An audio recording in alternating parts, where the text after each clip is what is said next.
Hello, everyone. So, I guess when I was asked to talk here, I kind of wanted to come up with something, maybe somewhat selfishly, of what I wanted to dig into more, something that I found interesting. I've been in gaming for around 16 years now, showing my age slightly, and the last couple of years have been really interesting, sort of seeing this merging of e-com and gaming, and how one is learning from the other and how vice versa. So I think it's for me it's a really interesting area. So I thought, what can I possibly do to bring something interesting to you guys to dig into this a bit further? And then it struck me, I had Anne on a podcast that I do called UA Legends very recently, and he is a UA legend. Do you want to introduce yourself? Thanks, Adam. Hi, everyone. So my name is Ang, and I'm coming all the way from Finland. So for me, this is exactly the kind of weather that I'm looking for when going to It's not what you're used to. It's not what I used to. We have snow in Finland at the moment, so that's why this one is perfect. And I've been lucky enough to be in both gaming and e-com or apps. I started my career working for a food delivery company named Foodpanda. It's been Berlin. And the company was behind that was Rocket Internet, the one that built HelloFresh and Zalando. So that was the early day of the European e-com. And then I venturing to gaming, working in Rovio and Wargaming, where I actually have the most friends and knowledge and learning during that time before I took the job to run the performance marketing and growth in Vote. And it's a food delivery company, so we actually part of DoorDash, as you know about it in the US. So I have experience working on both sides, and my thinking about how to set up the team, how to building up the attribution, the tech stack, optimizing campaigns, and so on. So hopefully there's a lot more to talk. I mean, this is what I love, because you've seen it from both sides of the fence, as it were, which is just it's such an interesting way of doing stuff. So I guess before we sort of dive right in, I wanted to ask you, what was your main, when you moved away from gaming and across to e-com food delivery, what was your, did you have any hesitations? Was there anything that sort of really stuck with you about moving away? Any fears? You always make it sound like moving away from gaming is a sin, and actually, it's a reward. But to own fairness, I think one of the things that I love the most about gaming is the data part. Like the way that the mobile marketeers or the marketeers can actually utilizing the data, optimizing a lot. And that's one of the biggest fears that I have when moving to Vote, is whether we actually have such a good amount of data.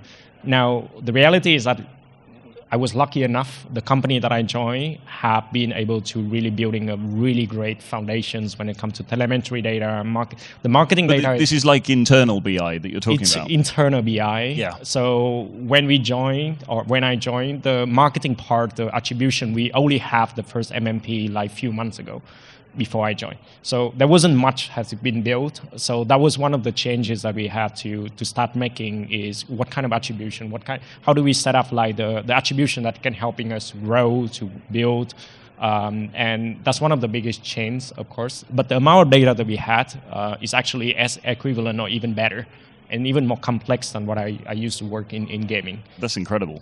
So, yeah. Did you go through sort of when you first started? Did you go through trying to define a set of definitions of what is an install, what is a reinstall, those kind of things, or was it just a case of getting started and getting some traffic going through the app? No. So the reality is, when I joined, we set the expectation to our C-level is that for the first 2 or 3 months, I try not to spend so much money. So we actually spent the first few months rebuilding the whole tech stack that we have. Okay. So we just had an MMP. We don't really have a lot of events. We don't really have a lot of, let's say, the way that how do we think about the attribution itself? How do you think about what kind of dashboard, what kind of main metrics that we should have? So we spend let's say 2 good months with our data engineer, data science, to really figuring out the rules, the setup for how the attribution should be, building the dashboard, because the vision that I had back in the day, or I think every one of us, is that the UA manager doesn't have to spend the whole morning or days consolidating the data. They can just come in, everything is ready for them. And works. So their job would be that, like, you come in the morning, by 9 a.m., you have all of the data that's ready for you. And the complexity is that back then we have 15 countries. And every single countries have a different kind of like metrics, the different kind of optimization. So that's even more important for you. Before you get into the complexity, let's step back and talk about teams, because you went into Volt, you created your own user acquisition team, and you started working, across the board like that. Can you talk a little bit about how retail normally operates and the difference between the gaming and e-com models? Yeah, happy to. Keep in mind that what I'm talking now, it was 6-7 years ago.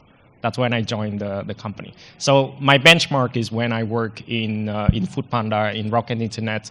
It was like more than 10 years ago. You have like an e-com team, a marketing team of, let's say, 100 people.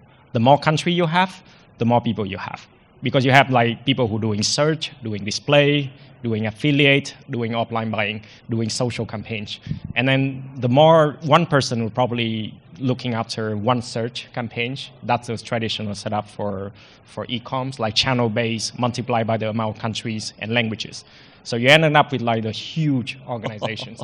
And when I moved to gaming, the rule of thumb is always one UA managers for one or several games. So you're building like from a channel specific to like a generalist. Skeleton crew. So it's a lot more efficient, and one person will probably like take care of like multiple games, 20 channels-ish. At least that's what I used to do.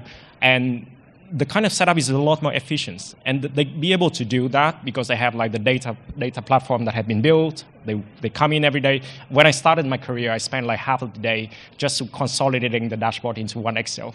So I know that, and I don't want to go through that again. Yeah, for sure. So moving to Volt and think about, okay, what I have learned from my early day in e-com, what I have learned in gaming, and I don't want to go back to the setup where I have to tell my CEO, give me 100 people to be able to build the setup and be able to spend the money. So I adopted the gaming model, which is like instead of a channel specific, you go to a generalist.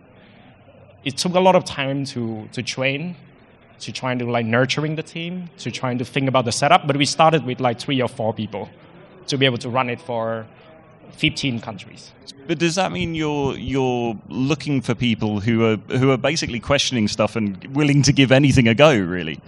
It's pretty much that. But I think you need to have people who actually have some skill set on certain channel, and then you try to bridge the gap on the other channel in order to turn them from a channel specialist to a generalist. Yeah. And I use a metaphor, and most of the people that I had back then in the team, none of them coming from gaming, but I told them, like, look, now your job is look after 3 to 4 countries. And 3 to 4 countries is kind of like 3 to 4 games. So you have like a different stakeholder. Okay, so you class the country as a different app, basically. It's exactly, and then you have like the retention is different, the monetization is different, the way that the game, the app itself. You see where I'm always mix it up. The different kind of setup, and you require the people who actually embed themselves into the country operations. So you own, like, let's say if you have $1 million for country A, and you need to spend for a month, then your job is just to be able to use that money, optimizing that. You don't have to like fighting over like, do I have to give more money to Meta or to Google?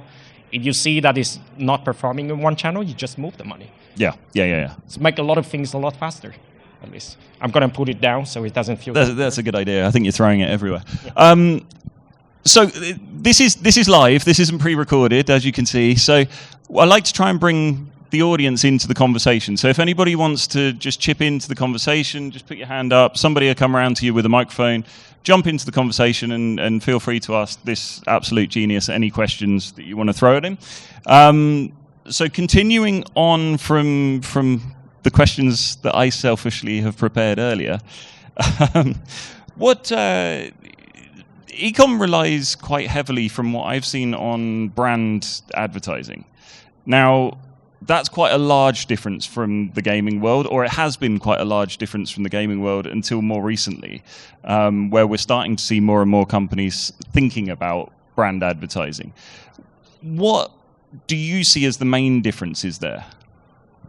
I think the difference go beyond the brand investments. Actually, if you look at a lot of the e-com company, along with the brand investment, they also invested a lot in search. And I'm not saying that like the gaming doesn't invest in search, but search is like a subset of the investment that you, or bucket that you invest into. I think there's several differences. I would say, and I may be biased, but I used to work in gaming, so many of you who work in gaming, feel free to correct me if I'm wrong. I think from the building the tech stack and the attribution-wise, gaming is still very much focusing on their deterministic attributions and the scan. And if you work with AppsFlyer, you're relying on the SSOT as a sort of truth. Now, from the way that we set up in the team, and I think to some of the other apps and e-com, we have a combinations of deterministic attributions, probabilistic attribution, which is based on SSOT data, and then we try to model it out. Privacy-centric attributions. I'm saying it because if you live in Europe and you work in Europe, you know that all of the privacy changes that I'm talking about is kind of like walking into the minefield. And wherever you go, you're stepping into that. And then the last piece is the MMM model. So the reality that we have is that by bringing 4 of those, we're not looking for an absolute truth for each and every one. It's rather like as a marketeer, what I'm looking for is having 4 of the 4 inputs, and inputs from the deterministic, probabilistic, privacy-centric, and MMM, and helping us to be able to make a decision on what needs to be the next month budget, what needs to be the next 2-week budget, what needs to be the next quarter budget. Yeah. As an example, we have 3 different MMM models going on at the moment. And one of them is the in-house model that had been built for 2 years. We are still not good with that, I can confirm. But like I say, the starting point is not to building like an absolute sort of truth to answer every question. It's just like one of the inputs that we bring in. But I think that's kind of different to, I mean, gaming's historically been very deterministic in its approach to user acquisition. So having those, even MMM, I don't think I've come across a gaming company that's doing it perfectly now. But it's interesting to see. Are you getting closer with it? Do you feel? I think like it's the starting point, like I said, is that I'm not looking for like MMM to be able to tell me the truth of like the absolute truth. I'm not looking. So you're looking more of as a guide. It's a guidance, as an input. Because me, as a marketeer, I want to be able to get all of those inputs to be able to make the next step and be smarter than the other people in the room.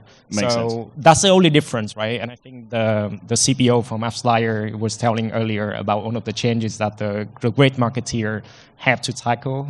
And I think it's just like you would be able to navigate better than anybody else in that sort of a changes. And I think what we're trying to do is having more inputs than everybody else. Yeah. And that's a starting point where we want to invest into a lot of this. It makes sense. But then to the same extent, does that sort of pull over to media mix that you're using as well? Like, I mean, gaming's historically been, you've got the SRNs, and then probably on the sort of thirds concept where you've got the SRNs are 2/3 and then everything else under the 1/3. Is that a similar kind of approach to what you're using? Because there must be more web on your side of things, right? Surprisingly, no. Oh, really? I think this is my part of coming from mobile games. So I have to be honest, we didn't seriously invest into web until 12 months ago. So web has always been like 5% of our total investment. Okay. And now web is about 25% of our investments. If I would have come from like a pure e-commerce, I would probably be the first thing that I would do is like hiring a bunch of the web people, search people, doubling down on that. But I think because I just recently get out from gaming, so I still have a lot of trauma from like invested a lot more in that. And I think that's a lot of like the kind of narrative on how our team has been doing. But from the brand investments and the media mix itself, we have a pretty, I would say, balanced mix between like SRN channel, web or search, brand channel or offline. And that makes it even more difficult when you think about the kind of complexity that we have by countries. So going back to like one country is like one you're game. Expanding over the same thing over multiple different countries. Exactly. So the mix that I have in, let's say, Germany, is probably not the same mix that I would be applying in Japan. Yeah. Not the same mix that I apply in Greece. So, but the fun part is that I can actually experiment. So that media mix is rethought out for every country to see what's working and what's not. Yeah. Wow. That's why it's go back to like the earlier point of having more inputs. But then, like you were saying earlier, when you're running a skeleton crew, does that not mean that you don't have enough people to be able to deep dive into each of those countries? Well, I would say we probably have way more people. I think like comparing to the traditional setup from gaming, I think this is where I admire the most from the gaming side, because you have like a very lean setup and you have one person who will be able to look at like multiple games. Yeah.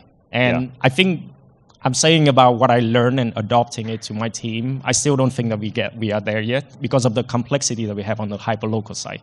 So I still say that we have like 3-ish people per countries. Like one for like the online, and we still have like people who are doing offline and some brand that kind of looking after like 1 or 2 countries. So we still have we probably have way more people. Into those, and that's a kind of efficiency. If I would considering us to be more efficient than other e-commerce company, maybe if we are as efficient as a gaming company, we are not there yet. Fair enough. Yeah.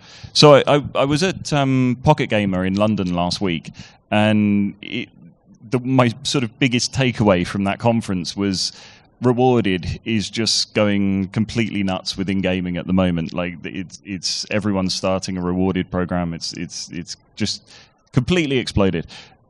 Are you using Rewarded ad networks and stuff at the moment? Yeah, we started to using Rewarded ad network, affiliate, some like similar model like since the last 12 months. And it's funny when you say it, because I think like for many of you will probably think about 10 years ago with Tapjoy, and like the Rewarded network was overloaded.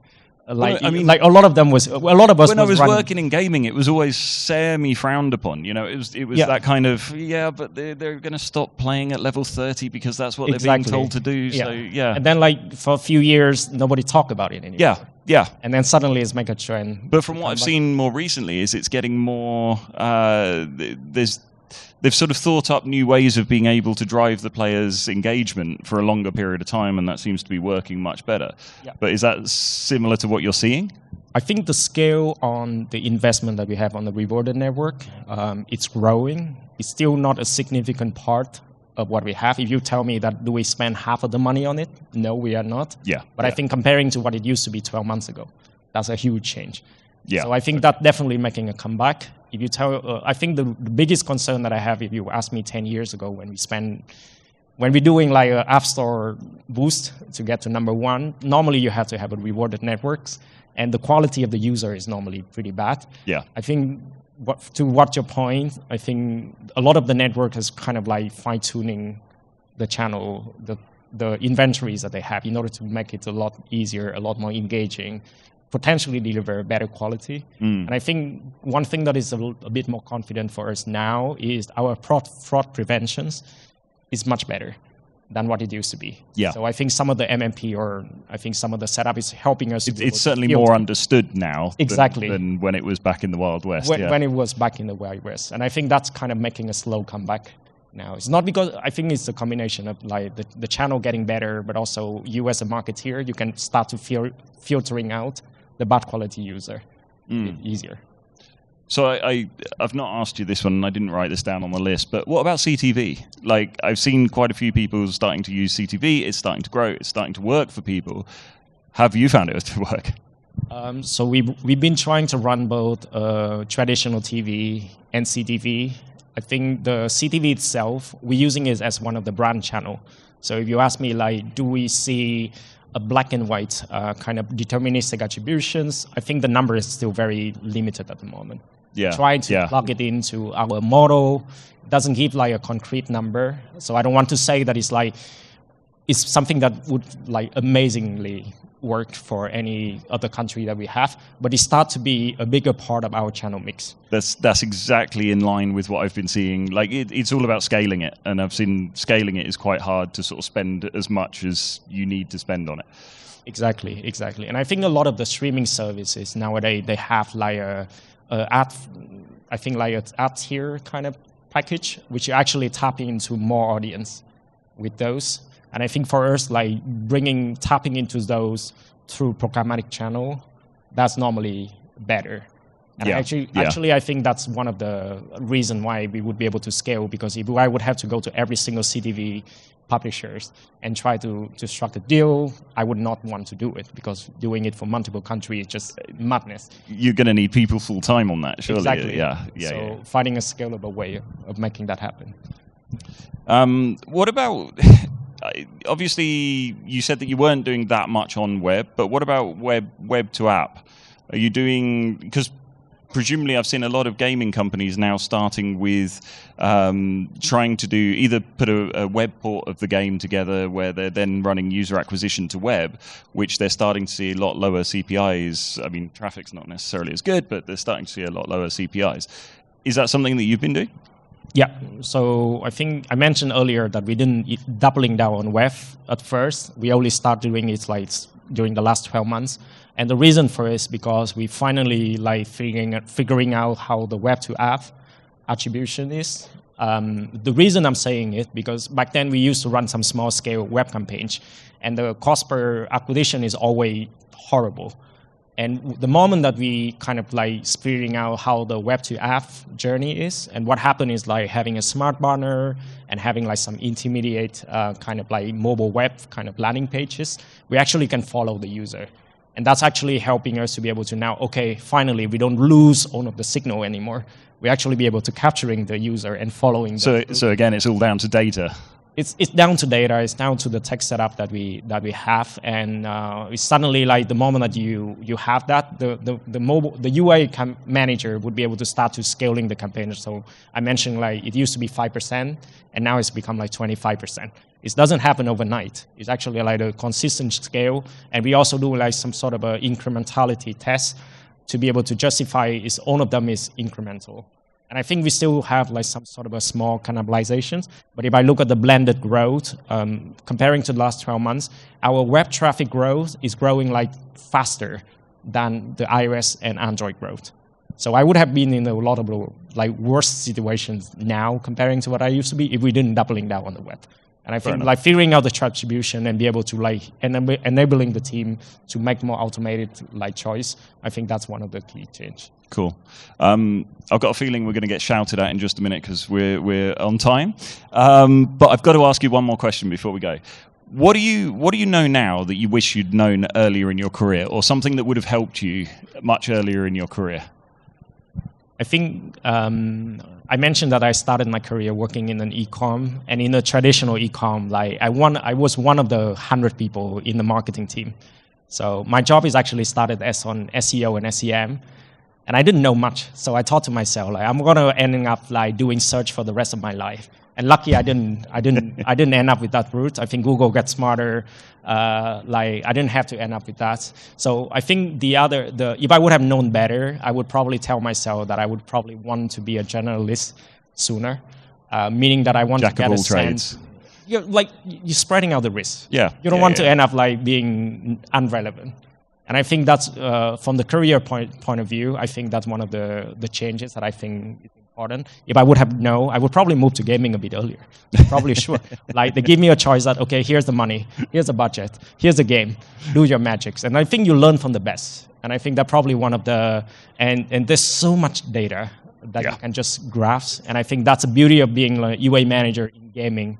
Like 10 years ago, there's like the data is perfect. There's no like privacy bullshit that you have to deal with. It's changed a lot. There's no like ATT. There's like none of that matters. And I think like comparing to what it is now, being an UA manager, it's just like every step you take is kind of like walking into a minefield.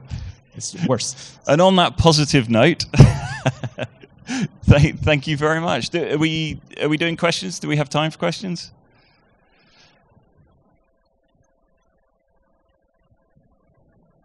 We have a 10 minutes break right now, so if you have any questions during the break, we can, I guess, do the questions. Does anyone have any questions?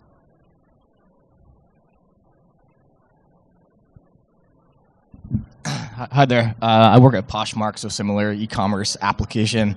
You mentioned something around boosting and App Store rankings with the change in the App Store landscape. I actually see someone sitting next to me at Apple here. How does discoverability roll into play for organic conversion, and how do you think about that as you look at your portfolio mix at the blended level?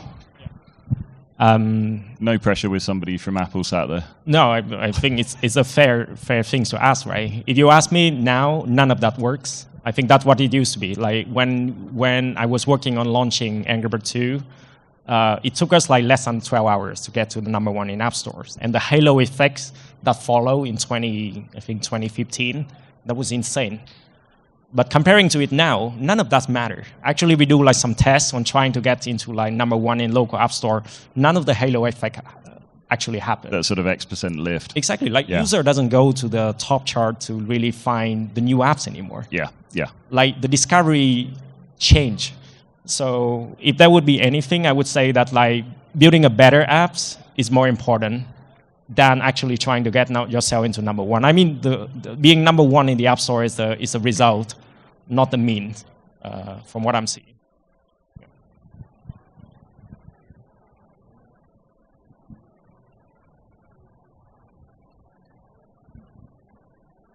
Hi. You mentioned that recently you saw an uptick in web traffic for acquisition. Do you know what may have caused the switch? For us, spending more money, two things. I may be undermining our engineering work. Building a better web experience, that's one. And then the second thing is marketing doubling down on driving search on web. And I think if anything, if you may think that, okay, there would be any other channel that's more powerful than search for driving the web traffic, there's no other than search itself. So doubling down on the web search, like SEM, I think that's one of the change. And we have, I thought that we would have to have more people. Nowadays, due to a lot of automation, we have actually like 2 SEM managers for almost 30 countries. Because you can build a lot of automation stuff. So you don't really need to like hiring a heavy team, what I used to have anymore. I think is the switch on audience itself. Depends on the country that you're talking about. I don't know about the US, but I think in Europe is one of the change. And I think for me as the performance marketeer, as my background, like whatever I can measure is the one that I'm going to doubling down on. And I think web and the way that you're figuring out the journey between web to app, that's one of the reasons why we're doubling down on the web investment. So it's enhanced visibility then? Exactly. Because you cannot run like blah. So I kind of see 2 ways that you can make web to app work because you're introducing friction into the funnel. One is you make web the destination itself and you transact all your commerce there, or you try to absolutely minimize the friction in between web to app because, again, you're adding a step in the journey. So which did you take? So the first thing that we did was having a smart banner. I may be promoting AppsFlyer here, but they do have a smart banner solution. It's all right, go ahead. Yeah. Nobody pay me for that, so and you can customize. Now, one thing that I would say is that like it still doesn't look very native. So if you ask me that if that's something that my CEO would be happy to see, that's like banners like appearing in there, it's not the best experience yet. But I was amazed to see how much it's actually lift the conversion and the signal and the lots of signal that changes after that kind of like bridge the journey between web to app. So that's one of the big changes. And I think the MMP, which not naming who, doing a better job on kind of like deduplicating and kind of like mapping out the journey from web to app itself. And I think that's one of the changes that I would say. And I'm saying it because we're not using that MMP for the web tracking. We're using GA. So we do have like a gap between like the web that we're relying on GA and then the apps that we have on the MMP itself. So the moment that we kind of bridge that gap on having like the smart banner, having like the intermediate landing pages, this kind of help to be able to bridge that, at least.